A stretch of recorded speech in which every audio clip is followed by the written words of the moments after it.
Alright, what is going on everyone? It is Foul Play here and we are back for the third match of this Modern League versing Patras, and opponent has of course chosen to play first.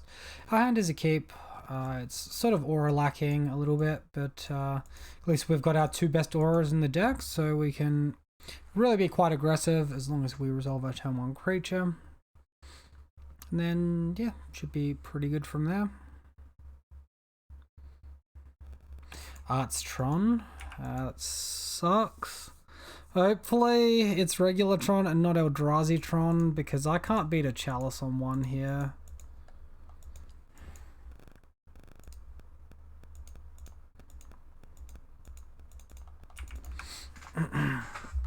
Play out our Slippery Bogle. Pass the turn.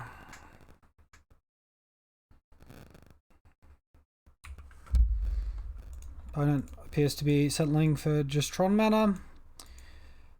I'll take it. Man, our lands are shit. Drawing Cartouche was good, but yeah, it really sucks losing out aura-wise. I'll take the attack for 4 here over the attack for 5. If he goes into a Khan Liberated,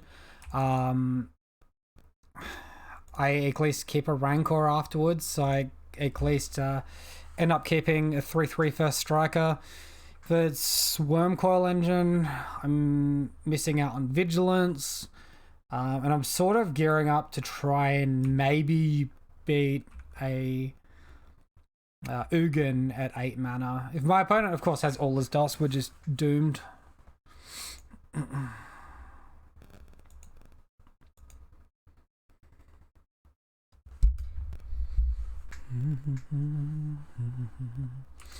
Oblivion Stone is beatable.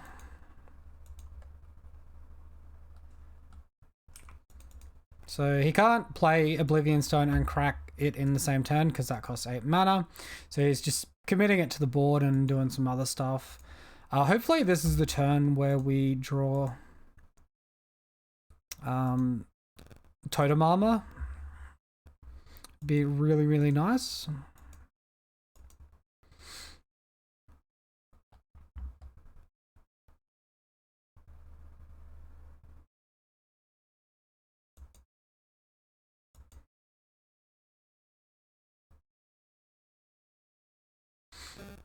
This has to be the most thought-intensive game from the Tron side I think I've ever had, short of maybe versing like a blue Tron deck or something. I'm not really sure what they're stalling on here. They've got a green floating, they have access to 2 mana, they can play something looking for a blast zone, excuse me, like Sylvan Scrying. I don't think they're doing anything else with that mana. Alright, so there's the Ancient Stirrings from my opponent, like a full 2 minutes later. I don't know if they were looking up deck lists or what they were doing. It didn't get a DC message or anything. Obviously, Blast Zone's just a very good card against us. He finds Ulamog, that's also extremely good against us. Oh, and of all the absolute fucking awful cards we could have just drawn, we hit the Dryad Arbor. Brilliant.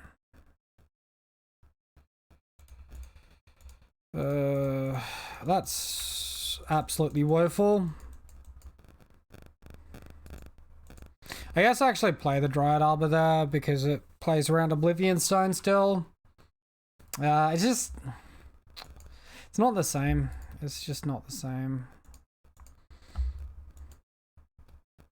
Opponent plays a mine, has access to 9 mana. That's not enough to cast Ulamog yet. But my opponent does have access to Oblivion Stone.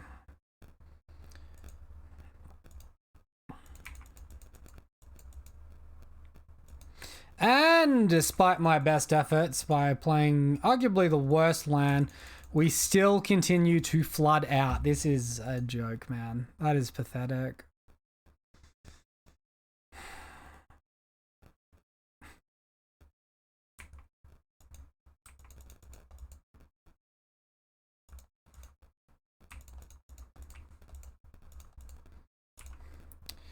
Alright, well, I mean, I don't really see a world where we win this. We don't have any Spirit Mantle. We don't even have any flying. Ulamog's going to exile land plus Dryad Arbor. Yeah. I don't know. For me, it just sucks because my opponent spent a good 4 or 5 minutes just waiting there to play an Ancient Stirrings.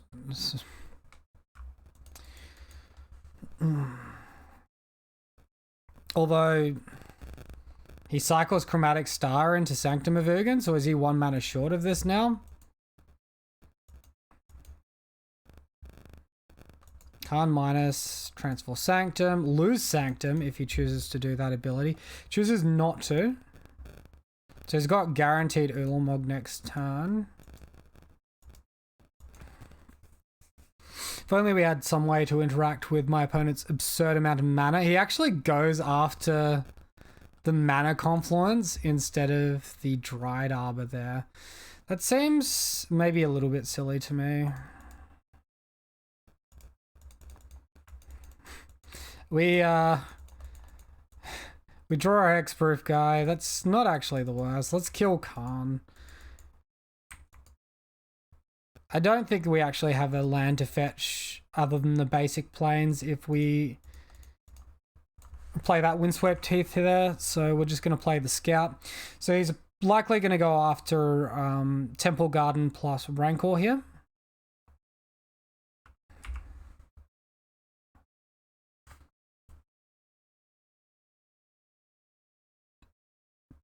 Alright, so now opponent decides to transform Sanctum.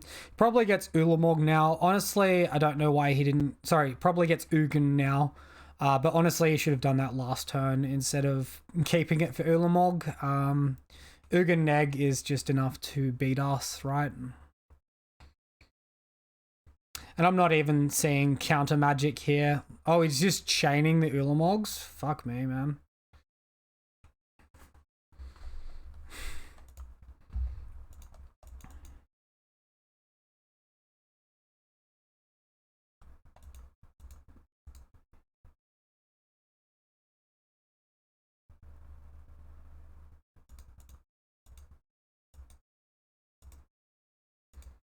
I think I actually play Lurrus and force my opponent to exile it, I think.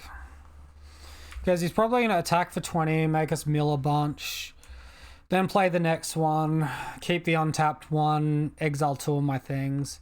I'll play to him misplaying because so far this game has been pretty weak from him in my opinion. Should note that this exile is a cast trigger as well, so it's not like Torpor Orb is going to stop it.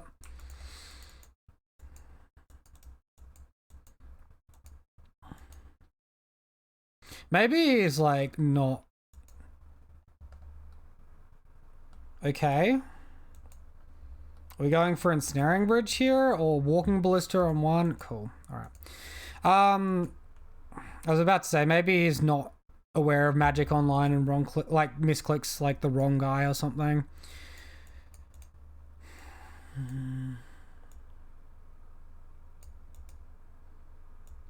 Curse Totem stops their rubbish Walking Ballista from being activated, but Walking Ballista is not really what we care about here. I think we want all our Staggering Insights here. Probably just looking to minus out our Cartouche Solidarities for Artifact Hate.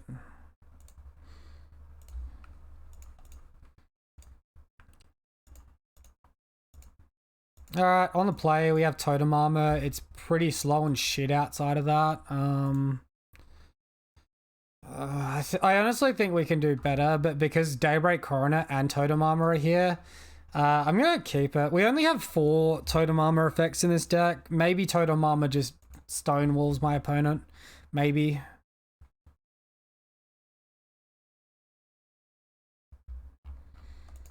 Opponent mulls to 4. Ooh, okay.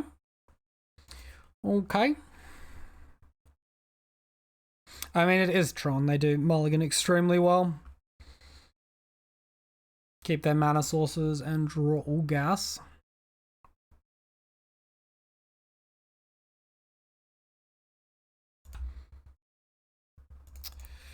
Alright, looks like he is on 4 cards. Be like really sweet if my opponent just played out like a dude, like played out an expedition map, we drew Seal of Primordium and just got to waste it and destroy his mana. I'd be really okay with that. Looks like he actually leads on Forest with Stirrings. His hand might be even worse than what I was thinking.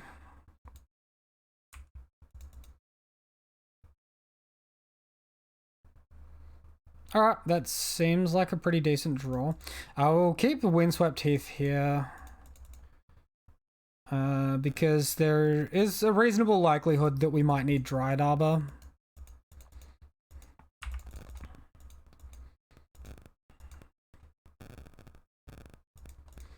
Guess this also allows us to actually hardcast Force of Negation off of one more land drop, which could be important.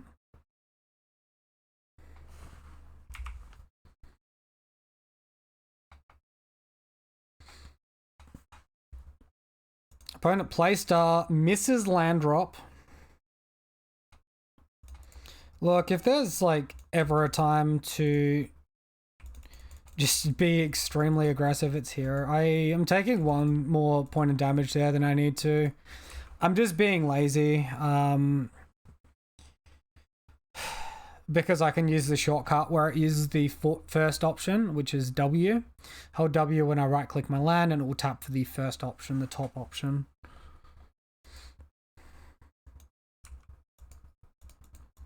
Alright, Nature's Claims the Daybreak Coronet. Off of 1 mana, cool. Well, that looked unnecessarily easy, but I can assure you that the matchup is probably not going to be like that for match 3. We'll run the same list back though. When our opponent keeps a 6 or 7 card hand that's like extremely good. Okay, well this hand's actually really solid. I like it. Opponent mulls to 6. Snap keep this. So we could potentially force negate like a turn 1 expedition map here, but I don't really like that because that leaves us with very few resources in hand. I want to establish the turn 2 attack for 4, drawing cards, and then I can look at force negating something big like Ugin, like Khan.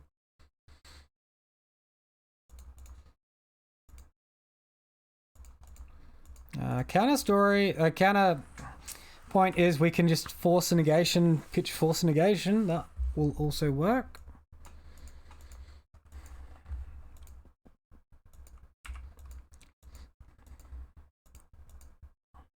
Opponent goes into a Stirrings here off of the star. Finds a second mine. I'd be very happy if he played the second mine. Wow, what sort of greedy hand did he keep? This is the sort of hand where if you're Tron, you're supposed to mulligan, I'm pretty sure.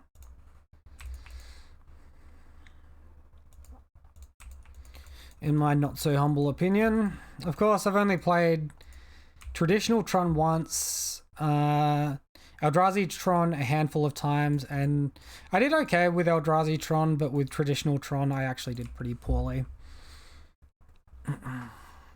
We have fantastic tempo next turn. If we get to drop Ethereal Armor plus Sentinel's Eyes, it's going to be a big, big attack. We're adding something like 7 power at that point.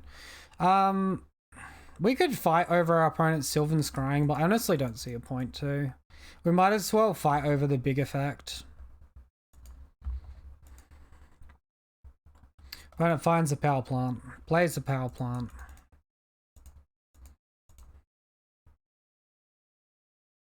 Excellent. We draw a card to pitch to force a negation.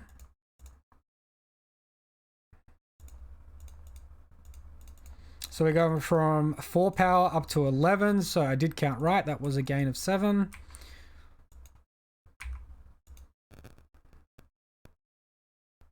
Staggering Insight to hand. All right, double force negation.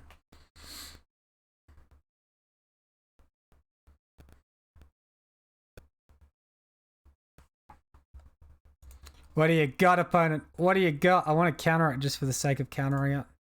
I can't counter that. They do buy themselves an extra turn here, and get to ping us in the face for one. Might as well hold up Hardcast Force of Negation.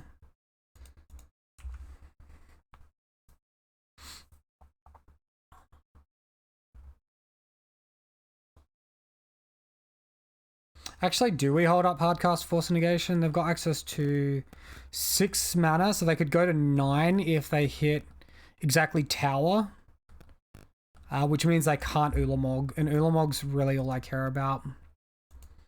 Could also Bogle plus Staggering Insight hold up 1 force. I don't really like that as much.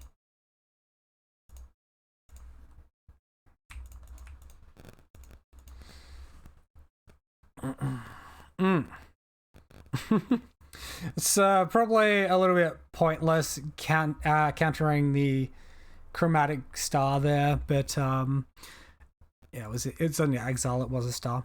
But yeah, our opponent was that far behind that I guess it didn't really matter. It was me trying to stop them from making their land drop. Maybe they're looking for green mana for a Nature's Claim or something.